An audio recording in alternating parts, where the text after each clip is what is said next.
냉장고는 거의 비어 있었습니다. 마지막 남은 요구르트 하나를 꺼내 먹으면서 나오미는 자신의 처지를 다시 한번 확인했죠.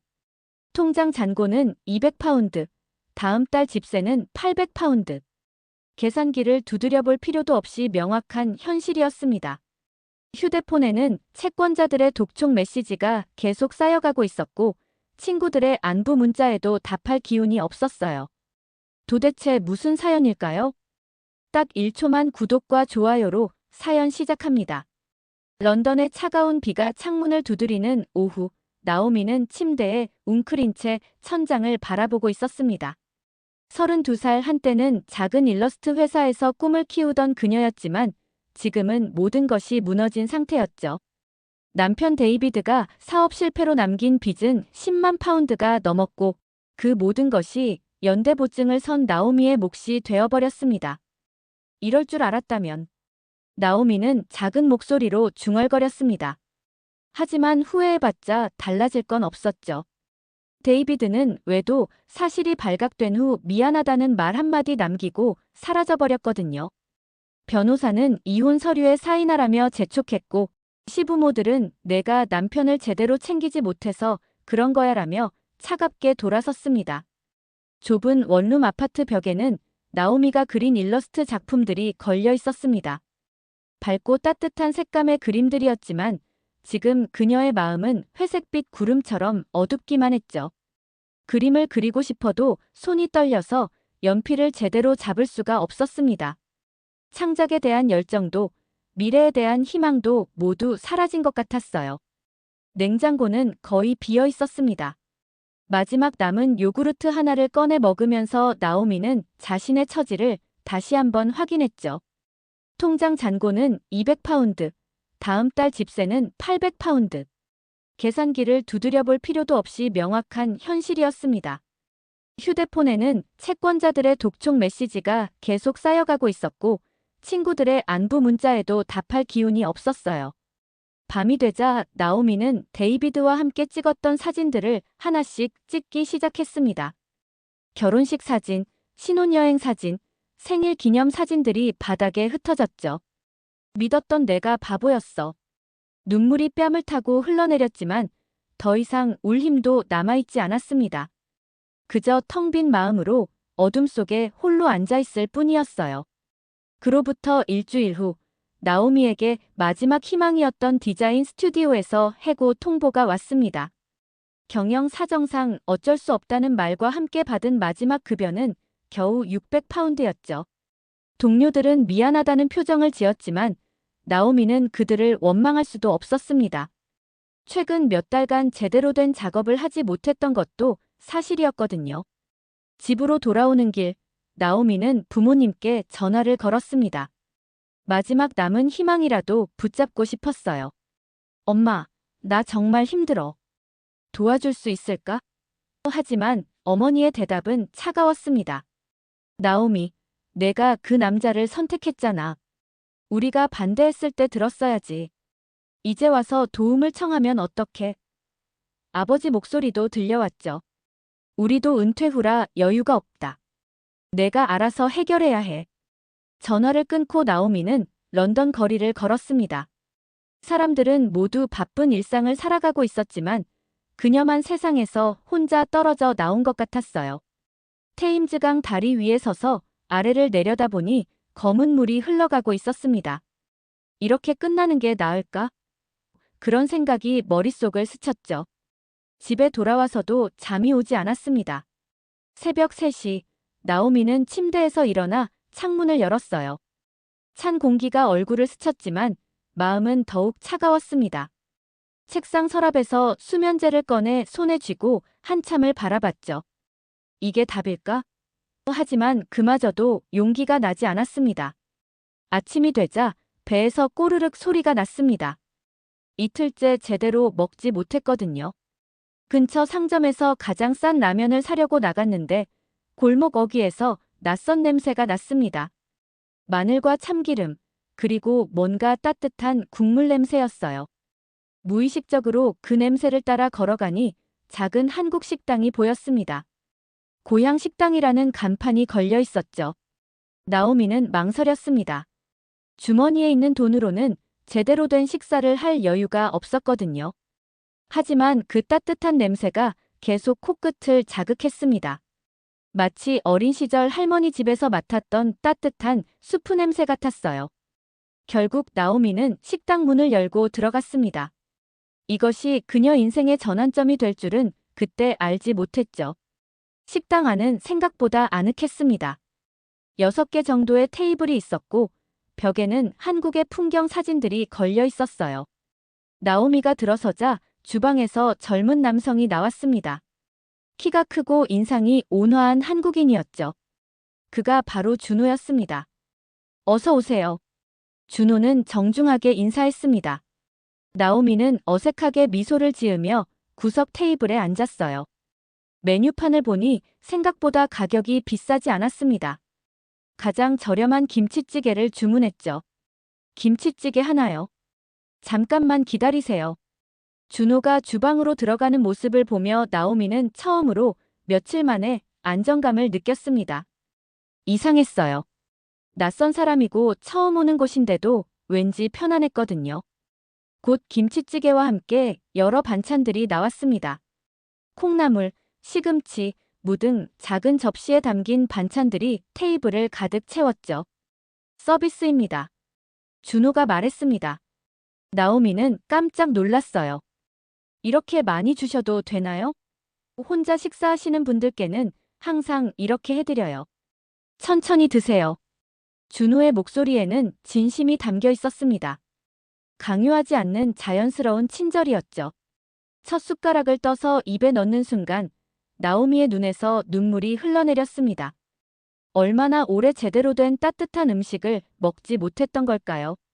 김치의 신맛과 돼지고기의 고소함, 그리고 무엇보다 뜨거운 국물이 목구멍을 타고 내려가며 온몸을 따뜻하게 만들었어요. 단순히 배가 고파서가 아니라 마음이 따뜻해지는 느낌이었습니다. 준호는 나오미가 우는 것을 보고 조용히 다가왔습니다. 괜찮으세요? 나오미는 고개를 끄덕이며 눈물을 닦았어요. 맛있어서 그래요.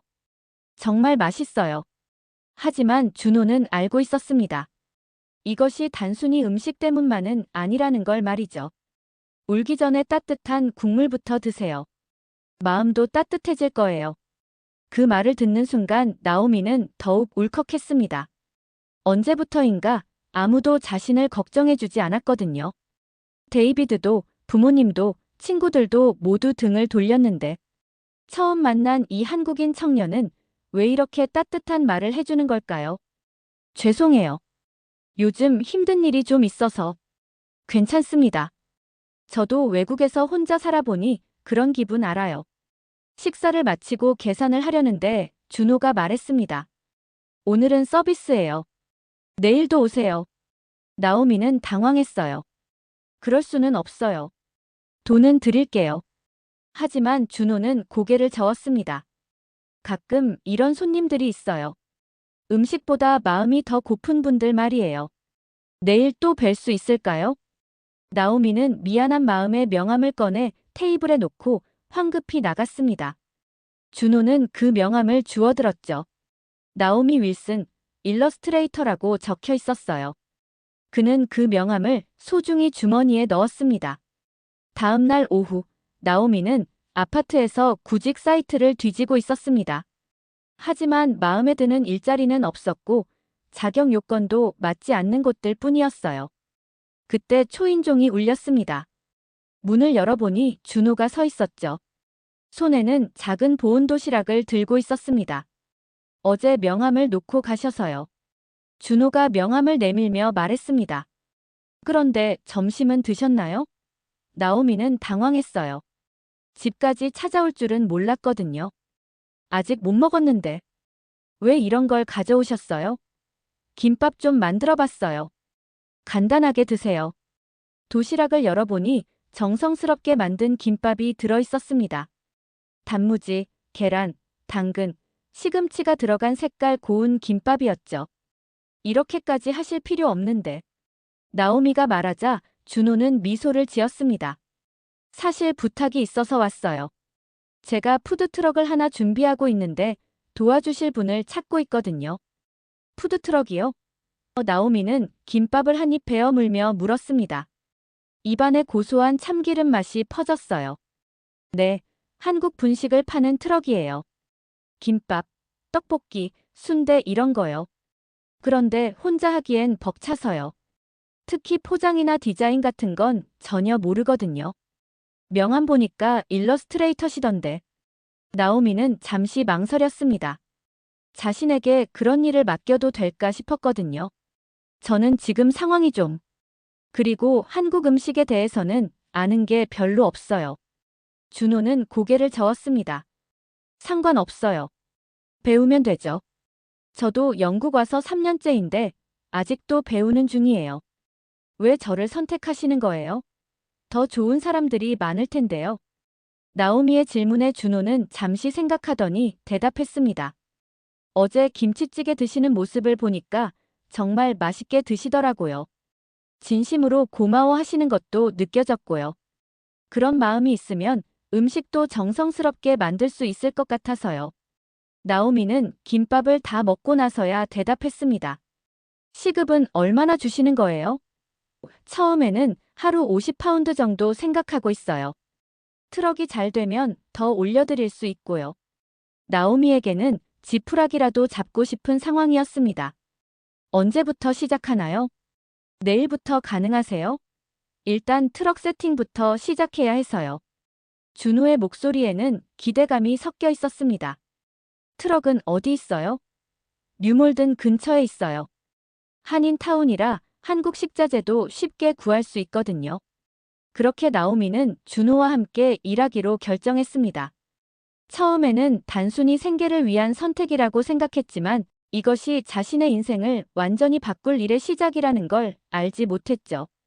준호가 떠난 후 나오미는 오랜만에 희망이라는 감정을 느꼈습니다. 누군가 자신을 필요로 한다는 것, 그 자체만으로도 위로가 되었어요. 이틀 후, 나오미는 뉴몰든에 있는 준호의 푸드트럭을 처음 보았습니다. 파란색과 빨간색으로 칠해진 작은 트럭이었지만 깔끔하게 정리되어 있었어요. 트럭 옆면에는 K분식이라고 적혀 있었죠. 어떠세요? 준호가 물었습니다. 생각보다 예쁘네요. 그런데 저기 간판 디자인을 좀 바꿔보면 어떨까요? 나오미는 스케치북을 꺼내 간단한 디자인을 그려 보였습니다. 한글과 영어를 조화롭게 배치하고 김밥과 떡볶이 일러스트를 추가한 디자인이었어요. 와, 정말 좋네요. 이런 걸 원했어요. 준호는 감탄했습니다. 나오미도 오랜만에 그림을 그리니 기분이 좋아졌죠. 첫 번째 영업일, 런던 시내 오피스 건물 앞에 트럭을 세웠습니다. 점심시간이 되자 사람들이 하나둘 모여들기 시작했어요. 이게 뭐예요? 한국 음식이에요. 김밥이랑 떡볶이 있어요. 준호가 친절하게 설명했습니다. 나오미는 처음에는 어색했지만 금세 적응했어요. 포장지에 작은 일러스트를 그려 넣어주니 손님들이 좋아했습니다. 이 김밥 정말 맛있어요. 첫 번째 손님이 소셜미디어에 사진을 올렸습니다. 나오미가 그린 귀여운 포장지와 함께 말이죠. 런던에서 이런 맛을 찾기 힘든데. 입소문이 퍼지기 시작했어요. 인스타그램에 해시태그 런던 김밥 트럭 해시태그가 생겼고 사람들이 트럭을 찾아다니기 시작했습니다. 한 주가 지나자 놀라운 일이 일어났습니다. 평소보다 2배 많은 손님들이 줄을 서서 기다리고 있었어요. 어떻게 이렇게 많이 왔지? 준호도 놀랐습니다. 알고 보니 지역 블로거가 트럭을 소개하는 글을 올렸던 거예요. 런던에서 만나는 진짜 한국의 맛이라는 제목이었죠. 나오미는 바쁜 와중에도 각 김밥마다 다른 포장지 디자인을 만들어줬습니다. 참치김밥에는 참치 그림을, 소고기김밥에는 소 그림을 그려 넣었어요. 손님들은 이런 세심함을 좋아했습니다. 이런 건 다른 곳에서 볼 수 없어요. 정말 특별해요. 한 달 후, 준호와 나오미는 트럭 매출을 정산하고 있었습니다. 이번 주에만 2,000파운드 넘게 벌었네요. 준호가 놀라며 말했습니다. 정말요? 나오미도 믿기지 않았어요. 시작할 때는 하루에 200파운드만 벌어도 좋겠다고 생각했거든요. 어느 날 오후 정장을 입은 여성이 트럭에 다가왔습니다. 혹시 BBC 푸드 프로그램 담당자인데요. 인터뷰 좀 요청드릴 수 있을까요? 나오미와 준호는 서로를 바라봤어요. BBC에서요? 네. 런던의 스트리트 푸드 특집을 준비하고 있는데 여러분 트럭이 화제더라고요. 그날 저녁 나오미는 처음으로 웃으며 집에 돌아갔습니다. 몇 달 전만 해도 모든 게 절망적이었는데 지금은 텔레비전 인터뷰 제의까지 받게 되었어요. 무엇보다 자신이 그린 작은 일러스트들이 사람들에게 기쁨을 준다는 사실이 뿌듯했습니다.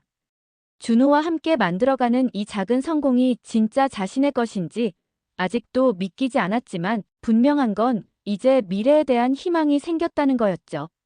BBC 방송이 나간 지 사흘 후 나오미는 트럭에서 평소처럼 일하고 있었습니다. 그런데 익숙한 목소리가 들려왔어요. 나오미. 돌아보니 데이비드가 서 있었습니다.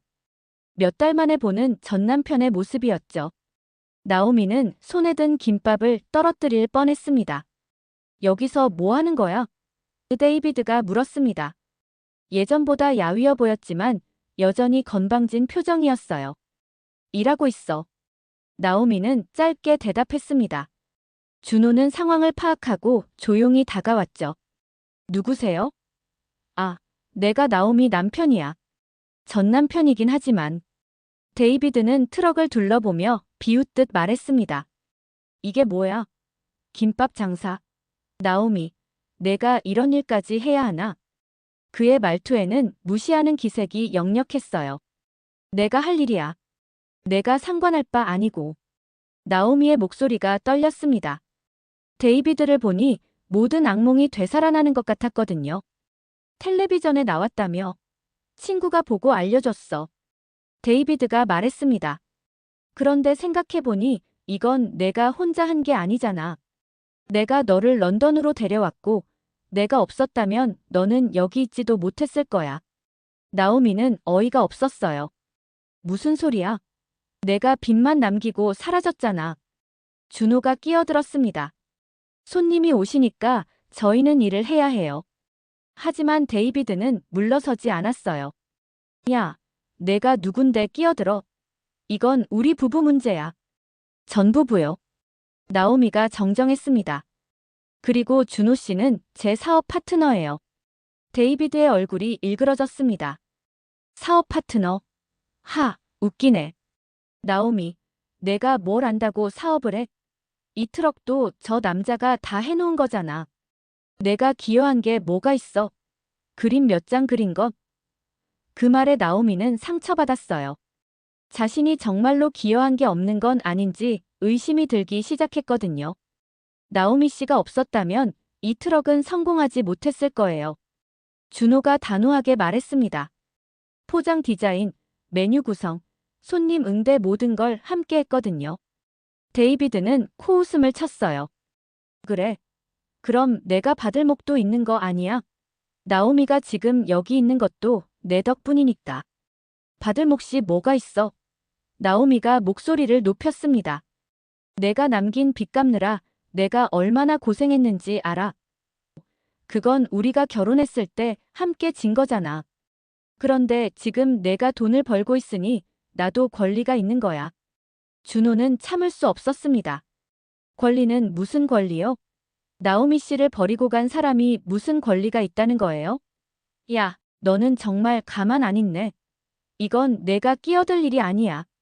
데이비드가 준호에게 다가서며 위협적으로 말했어요. 그때 나오미가 두 사람 사이에 섰습니다. 그만해. 데이비드, 너는 이제 내 인생과 아무 상관없어. 돌아가. 나오미, 생각해봐. 내가 지금 하는 일이 뭐야? 음식 장사잖아. 너는 예술가였는데. 내가 뭘 하든 내가 상관할 바 아니야. 그리고 나는 지금 충분히 행복해. 데이비드는 마지막으로 말했습니다. 좋아. 그럼 나도 생각이 있어. 변호사와 상의해 볼게. 내가 번 돈에 내 몫이 있는지 말이야. 그리고는 발걸음을 돌렸죠. 나오미는 그의 뒷모습을 보며 분노와 두려움을 동시에 느꼈습니다. 이제 막 찾은 평화가 다시 깨질까봐 무서웠어요. 데이비드가 떠난 후 며칠간 나오미는 불안에 시달렸습니다.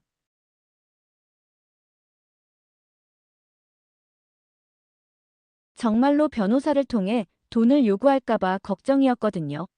하지만 준호는 평소와 다름없이 따뜻하게 대해줬어요. 걱정하지 마세요. 우리가 함께 만든 거니까 아무도 뺏어갈 수 없어요. 어느 저녁 트럭 정리를 마친 후 준호가 말했습니다. 오늘 매출이 정말 좋았네요. 이제 두 번째 트럭도 생각해 볼 수 있을 것 같아요. 나오미는 고개를 끄덕였지만 마음 한구석이 무거웠어요. 준호 씨, 정말 제가 도움이 되고 있는 건가요? 데이비드 말이 맞는 건 아니고요. 준호는 잠시 말을 멈췄습니다. 그리고 진지한 표정으로 나오미를 바라봤어요. 나오미 씨, 솔직히 말씀드릴게요. 처음에 트럭을 시작할 때는 그냥 혼자 하려고 했어요. 하지만 나오미 씨를 만나고 나서 모든 게 달라졌거든요. 어떻게요? 음식에 정성이 들어가기 시작했어요. 단순히 배를 채우는 게 아니라 사람을 행복하게 만드는 음식을 만들고 싶어졌거든요. 그날 밤 준호는 나오미를 근처 카페로 데려갔습니다. 커피 한잔 하면서 이야기해요. 조용한 카페에서 둘은 마주 앉았어요. 나오미 씨, 저한테 솔직하게 말해주세요. 지금 행복하세요? 나오미는 잠시 생각했습니다. 네, 행복해요. 정말로요. 몇 달 전에는 상상도 못했을 만큼 행복하죠. 저도 마찬가지예요. 준호가 말했습니다. 한국에서 혼자 영국으로 올 때는 그냥 돈 벌어서 돌아가려고 했어요. 하지만 지금은 여기서 계속 살고 싶어요. 나오미 씨와 함께라면요. 나오미의 심장이 빨리 뛰기 시작했어요. 무슨 말씀이세요? 좋아해요, 나오미 씨를. 준호의 고백이었습니다. 처음 식당에서 만났을 때부터 마음이 끌렸어요. 힘들어하는 모습도, 음식을 맛있게 드시는 모습도, 트럭에서 열심히 일하는 모습도 모두 좋았어요. 나오미는 당황했습니다. 준호 씨. 대답은 천천히 해도 돼요. 저는 기다릴 수 있어요. 하지만 나오미는 고개를 저었습니다. 준호 씨, 저는 안 돼요. 저 때문에 준호 씨가 힘들어질 수도 있어요. 데이비드처럼 문제가 생기면. 그런 건 중요하지 않아요. 준호가 끊어서 말했습니다.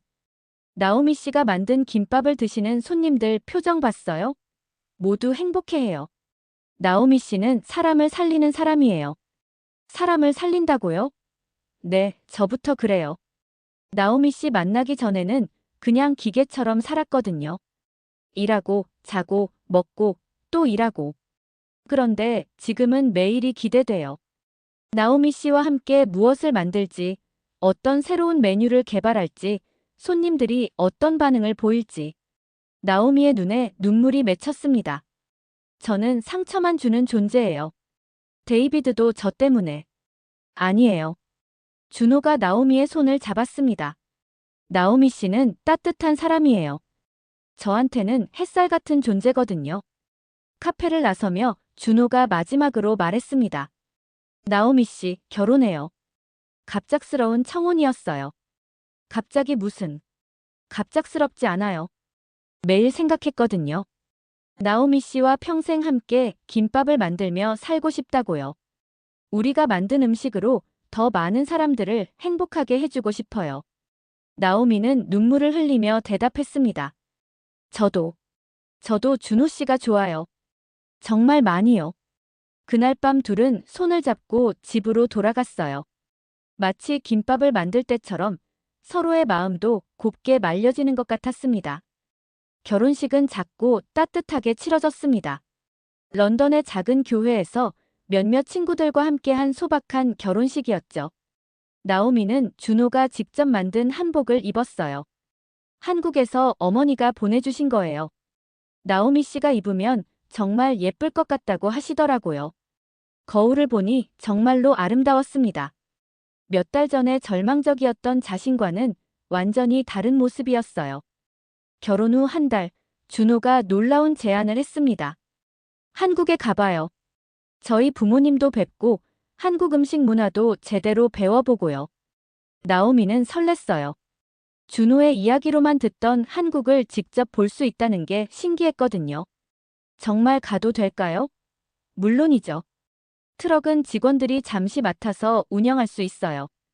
인천공항에 도착했을 때 나오미는 감동했습니다. 공항에서부터 한글 간판들이 보였고 사람들이 한국어로 대화하는 소리가 들렸어요. 이상해요. 처음 오는 곳인데 왠지 익숙한 느낌이에요. 준호가 웃으며 말했습니다. 한국 음식을 많이 먹어서 그런가 봐요. 서울 명동 거리를 걸으며 나오미는 눈을 크게 뜨고 구경했습니다. 길거리 곳곳에 분식집들이 있었고 김밥을 파는 가게도 정말 많았어요. 와, 정말 김밥 천국이네요. 떡볶이, 순대, 어묵 냄새가 거리에 가득했습니다. 런던에서 만들던 것들의 원조를 보는 기분이었죠. 준호의 부모님은 나오미를 따뜻하게 맞아주셨습니다. 우리 며느리 정말 예쁘네요. 준호가 사진으로만 보여줬는데 실제로 보니 더 예뻐요. 어머니가 직접 만든 한식 상차림이 식탁에 가득했어요. 이게 진짜 한국 집밥이구나. 나오미는 감탄했습니다. 나오미야, 김치 담그는 법 배워볼래? 어머니가 제안하셨어요. 네, 정말 배우고 싶어요.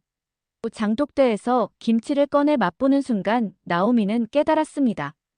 이 맛이 바로 준호가 만든 김치찌개의 근본이었구나. 어머니, 이 맛을 런던에서도 낼 수 있을까요?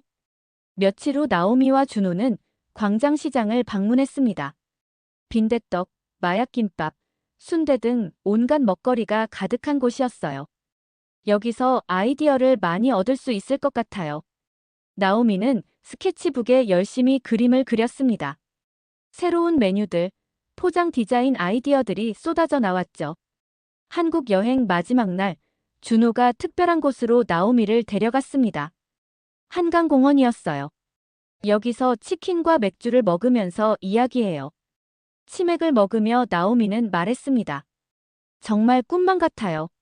몇 달 전에는 죽고 싶었는데 지금은 이렇게 행복하다니. 나오미 씨 덕분에 저도 꿈이 생겼어요.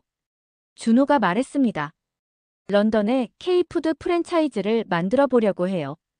우리가 배운 정통 한국 맛을 더 많은 사람들에게 알려주고 싶어요. 정말요? 저도 도와드릴게요. 포장 디자인이랑 브랜딩은 제가 맡을게요. 런던으로 돌아온 후 놀라운 소식이 기다리고 있었습니다. 대형 푸드 체인에서 프랜차이즈 제의가 온 것이었어요. K 분식을 런던 전역에 확장하고 싶다는 내용이었습니다. 나오미와 준호는 서로를 바라보며 웃었어요. 이제 정말 시작이네요. 1년 후 런던 곳곳에 K 분식 매장들이 생겼습니다. 나오미가 디자인한 브랜드 로고와 포장재들이 런던 거리를 장식했어요. 매장마다 한국의 정성을 담은 건강한 분식이라는 슬로건이 걸려 있었습니다. 나오미는 새로 열린 플래그십 스토어에서 마지막 내레이션을 했습니다. 김밥처럼 모든 게 잘 말린 것 같습니다. 그 속에는 한국의 온기, 사람의 정, 저의 눈물, 그리고 사랑이 있었죠. 절망의 끝에서 만난 따뜻한 국물 한 그릇이 제 인생을 완전히 바꿔놓았어요. 이제 저희가 만드는 음식으로 더 많은 사람들에게 그 따뜻함을 전해주고 싶습니다. 사랑하는 준호와 함께 평생에 걸쳐서 말이에요. 오늘 사연은 어떠셨나요? 한국의 사랑과 온기가 느껴지는 이야기. 구독과 좋아요로 따뜻한 하루 보내세요. 끝까지 함께 해주셔서 감사합니다.